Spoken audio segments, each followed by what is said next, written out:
L'imam Dicko, il est même interdit de rentrer au Mali. Celui grâce à qui il y a eu une révolution populaire qui a permis aux militaires de prendre le pouvoir. Mais ne vous attendez pas à quelque chose d'autre avec ce régime-là. Ça va aller, je vous dis, de mal en pire.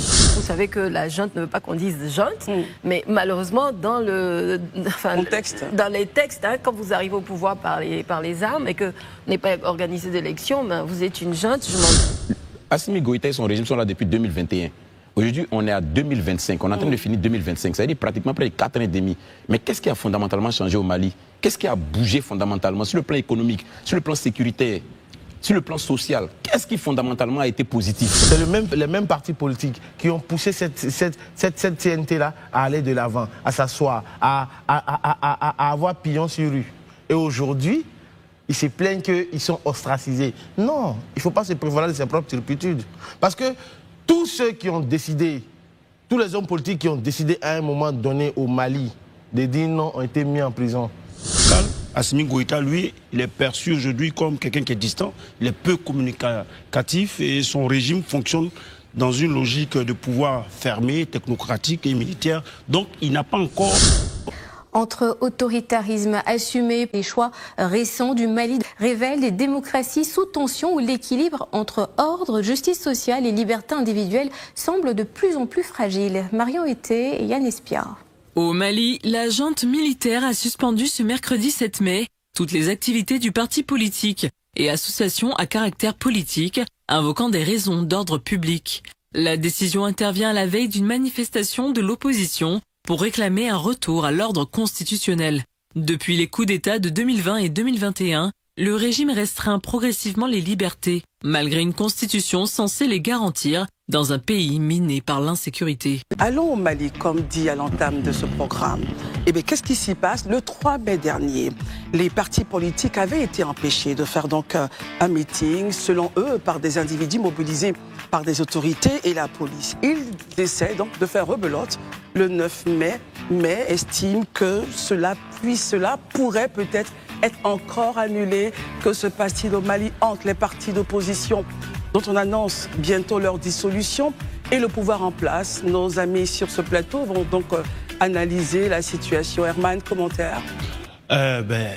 Déjà, je trouve que au niveau de l'AES, tous les leaders de l'AES n'ont pas le même profil. Je pense que le véritable problème au niveau du Mali aujourd'hui, c'est que son leadership diffère un peu de celui, on pourrait dire, de Ibrahim. Quelle est la différence, justement? Mais la différence est là. Au niveau du style de leadership et au niveau de la communication, on voit que Ibrahim Traoré, lui, il incarne aujourd'hui une posture révolutionnaire. Les gens la double, nationaliste et panafricaniste. Il parle directement au peuple, se montre souvent jeune, dynamique et proche des réalités locales. Assimi Goïta, lui, il est perçu aujourd'hui comme quelqu'un qui est distant, il est peu communicatif et son régime fonctionne dans une logique de pouvoir fermé, technocratique et militaire. Donc, il n'a pas encore pu avoir cette onction populaire qui marche ailleurs comme au Pourtant, son putsch a été adoubé par une certaine partie de la population. Je veux dire, au fil du temps, parce que quand le peuple est désespéré et qu'il y a un putsch militaire qui t'adoube, après, ils ont envie de voir dans les actes que tu poses, comment est-ce que tu reflètes une certaine sérénité de la République ou bien une certaine les actions qui sont en faveur des populations. Si ce peuple-là ne perçoit pas cela, c'est vrai qu'à un moment donné, il y aura un front qui va se créer. Et je pense qu'aujourd'hui, c'est le véritable problème d'Assimi Goïta qui a des problèmes avec ces populations, pendant que ailleurs, même au-delà des frontières au Burkina, le peuple burkinabé continue d'apprécier Ibrahim. Très bien. Élysée, alors lundi, ils se sont réunis, les chefs ont décidé donc de maintenir la pression pour protester. Les chefs de partis politiques. Voilà, de partis politiques pour protester contre la dissolution certaine imminente des partis et puis demander le retour à un ordre constitutionnel. Votre commentaire? Moi, rien ne me surprend. Hein.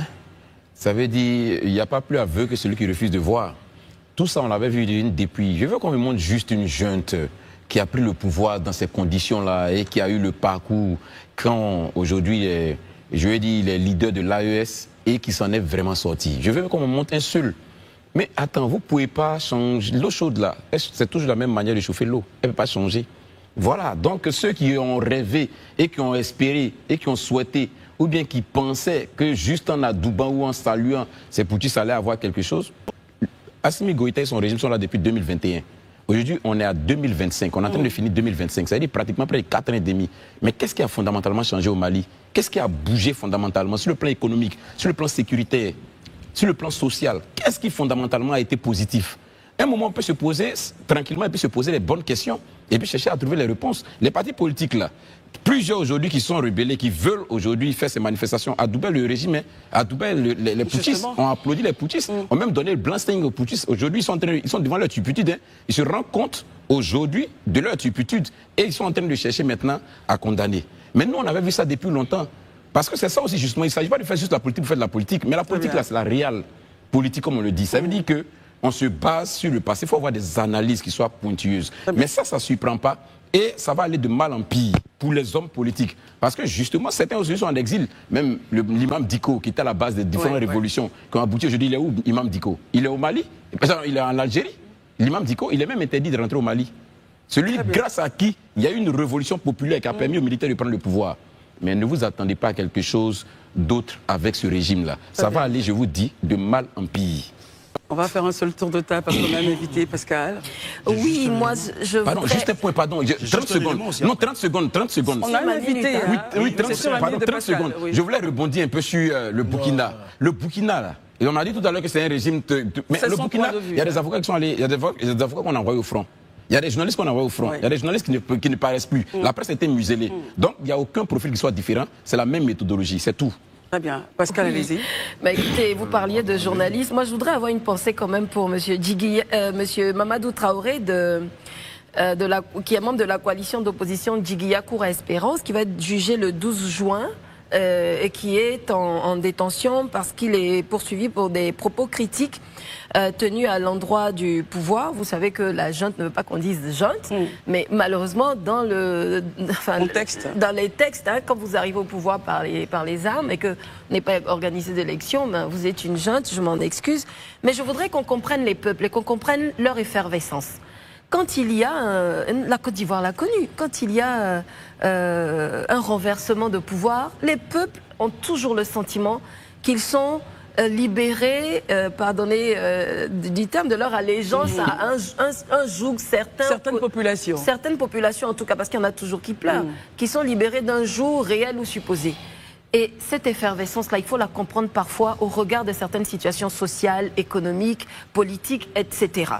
Mais l'effervescence souvent donne lieu à un effritement progressif du soutien populaire. C'est ce que vivent en général les arrivés au pouvoir par la force. C'est pour cela que, pour faire un parallèle avec notre pays, quel que soit le cas de figure, les élections sont toujours le meilleur choix. Vous avez vu le Gabon, il est arrivé par les moyens par lesquels il est arrivé, mais il s'est dépêché, ça a une signification de se faire élire, ça a un sens.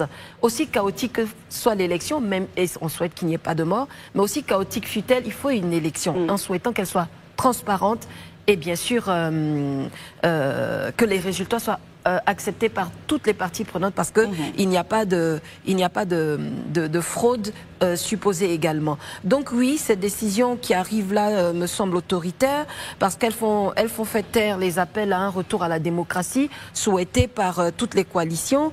Et Mamadou Traoré, le journaliste que je vous ai évoqué, déplore que les membres du CNT, il y a 4 ans et demi, bénéficient par exemple de certains avantages, tandis que, dit-il, le peuple malien est en souffrance et à la peine. Merci Pascal. Daouda, votre commentaire, quand on sait que la marche annoncée, donc, c'est de vendredi à 14 h devant le monument de l'indépendance. Christelle, tout à l'heure, je souriais tout à l'heure parce que je souriais des propos de mon frère Herman parce que j'ai vu que il a une vision à géométrie variable de la gestion des pouvoirs dans l'AES.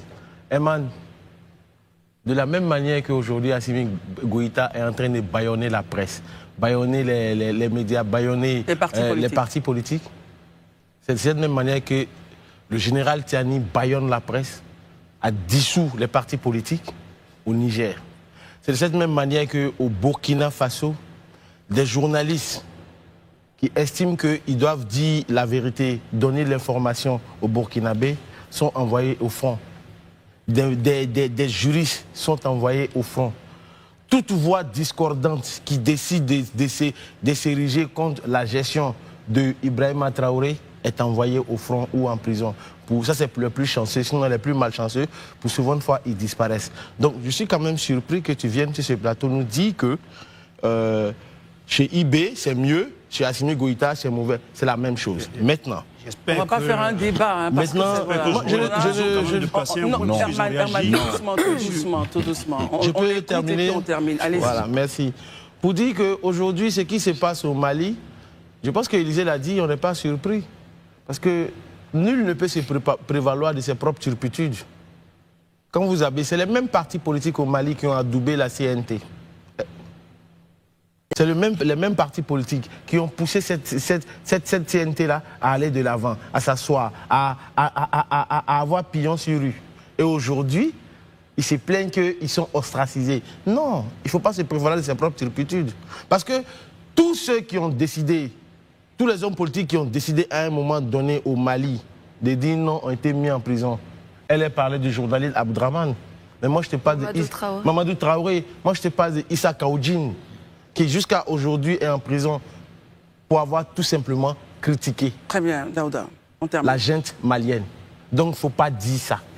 C'est pas juste. C'est son droit. Oui, en même temps. Non, mais c'est pas vrai. Quand même. Oui, mais c'est vraiment. Mais c'est pas vrai. On va pas. Je ne vais pas durer. Je ne vais vraiment pas durer, puisqu'ils se sont permis. Allons-y rapidement. Ce que je veux dire, je trouve souvent à géométrie variable les analyses ou bien le procès qu'on fait souvent des dirigeants de l'AES. On est bien d'accord que ce sont des régimes exceptionnels, puisque c'est à la suite de putsch que ces leaders-là sont arrivés, ces dirigeants sont arrivés à la tête de leur pays respectif. Mais ne faisons pas croire que c'est bien mieux ailleurs où c'est tenu par des civils et autres. Je prends par exemple un exemple qui est récent, qui est factuel, au Togo. Qu'est-ce que le Fort Eyadema fait actuellement au niveau du Togo avec ce glissement, avec un nouveau régime, avec un parlement déjà à sa cause, avec un nouveau régime pour un nouveau mandat? Qu'est-ce qui fait de différent que ceux qui ont pris les armes au pouvoir? Donc voici ça. Donc le procès qu'on fait, c'est vrai que tout ne peut pas marcher comme on veut dans un pays, mais quand même, il faut reconnaître à ces leaders-là qu'ils essaient de faire comme ils peuvent. Et c'est vrai qu'on doit peut-être insister sur le fait qu'ils doivent travailler à garantir le droit à leur population, mais ne faisons pas croire que les régimes, tout ce qu'on décrit ici, souvent on trouve ça aussi dans nos pays où on estime qu'on a dans la République et on a des présidents qui sont élus normalement. Très bien, merci. Au Mali comme au Togo, par exemple.